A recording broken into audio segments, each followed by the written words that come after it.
phrase that's been used by Iain Duncan Smith, the former Tory leader, at the weekend, is Britain will go down the plug hole if we don't get everybody back in their offices, get our city centres moving again and thriving again, and get life back to normal. What are your chief concerns?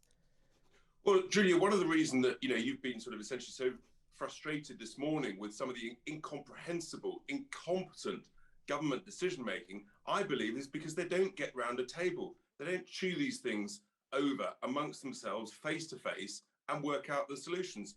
And the reality is productivity is disappearing, literally, as Iain Duncan Smith said, down a plug hole. And you look at the government statistics, whether it's passports, whether it's driving licenses, whether it's criminal record checks, whether it's tax returns, probate, planning applications, all the data clearly shows that the productivity is woeful, and that all these civil servants working 5 days a week from home is seriously against the national interest. It's damaging our economy.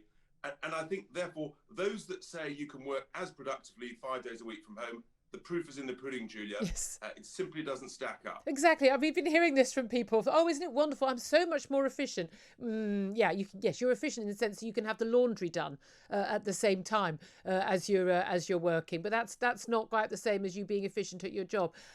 I can completely accept even someone having maybe 2 days a week from home, because there's a difference. Depends what kind of work you're doing. There may be times that working somewhere quietly at home might actually aid concentration than being in a busy open plan office. But it is obviously quite clear that a lot of people, I'm really sorry, are doing absolutely an awful lot of the time, because otherwise we wouldn't have any of these delays, would we? As you mentioned, that whole string of things.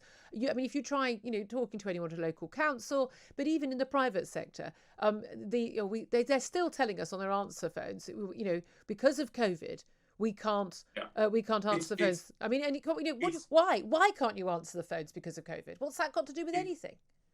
It's the standard excuse now, isn't it, for poor service, for poor performance, for poor productivity because of COVID. COVID is now endemic. It's time to get people back to the old normal of actually being a dynamic customer service based economy. And as you say, yes, you can organise your working week. So 1 or 2 days a week, you can be very productive at home, but you've got to get round the table. You've got to brainstorm, be creative, be innovative in the office. Yeah.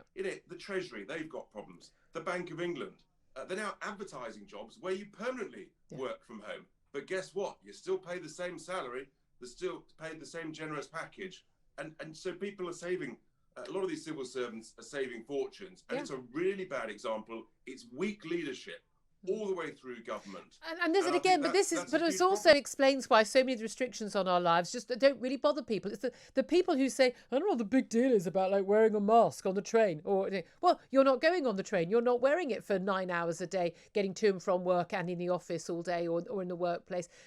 They're not really bothered about all the restrictions on in every other area of life when we've had them, and when they have no doubt at all they will return, because they don't affect them. And as you say, they've effectively been given a very hefty pay rise because they're not paying to commute. They're eating a sandwich at home, not buying one in Pret or Starbucks at a greater expense, or paying for £2.50 for a coffee.